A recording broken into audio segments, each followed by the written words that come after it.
আজ তো বৃহস্পতিবার, ওর জন্য সকালবেলা আশিপাশি কাজ কমপ্লিট করে স্নান টান করে আগে ঠাকুরকে সেবা দিয়ে নিয়েছি।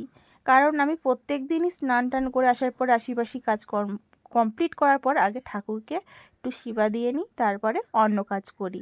তাই এদিকে ঠাকুর পুজো করা আমার হয়ে গেছে। আর সকালে টিফিনে যেহেতু আমার প্রত্যেক দিন রুটি বানাতে হয়, ছেলেরা আবার সকালে রুটি খায়, আমি খুব কম খাই। আমি সকালবেলা একটু ভাত খাই। যেহেতু আমার সকালবেলা ভাত খাওয়া অভ্যাস বিয়ের আগে থেকে, ওর জন্য ভাতটাই ভালো লাগে, রুটিটা খুব কম খাই।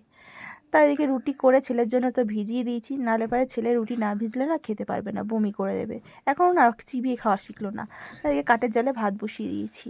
আজকে না বেশি কিছু রান্না করব না, আজকে রান্না করেছি দেখো আলু সিদ্ধ মাখা করেছি, কুচো চিংড়ি মাছ মাখা করেছি পেঁয়াজ লঙ্কা তেল দিয়ে, আর করেছি মুসুরির ডাল। ব্যাস আজকে দুপুরের আমাদের সিম্পল মেনু।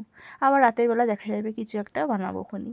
তো এখন এটা দিয়ে খাওয়া দাওয়া করে নিই। আর ছেলেও দেখো খেয়ে শুয়ে শুয়ে ফোন দেখছে।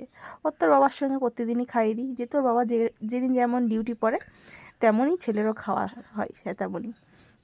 তা দেখো রাত্রিবেলা বেশ অনেকটাই রাত হয়ে গেছে, সন্ধ্যের থেকে ছেলেকে নিয়ে একটু বসেছিলাম, বই টই পড়াচ্ছিলাম, যেহেতু পরীক্ষা হয়ে গেছে এটা সেটা করাচ্ছিলাম। তা আমি ভাবলাম যে রাত্রিতে কিছু বানাতে হবে, ওই জন্য এখন দুটো ডিমের পোচ বানিয়ে নিয়েছি। আর এখানে আলু দিয়ে পুরো একটু কষা কষা করে তরকারি করব। আর ছেলের ডাল আছে গরম করে দেবো, আর ডিম ভাজা, কারণ ছেলে তরকারি খেতে অতটা ভালোবাসে না। তা চলো আজকের মতন টাটা, এই পর্যন্ত ভিডিওটা।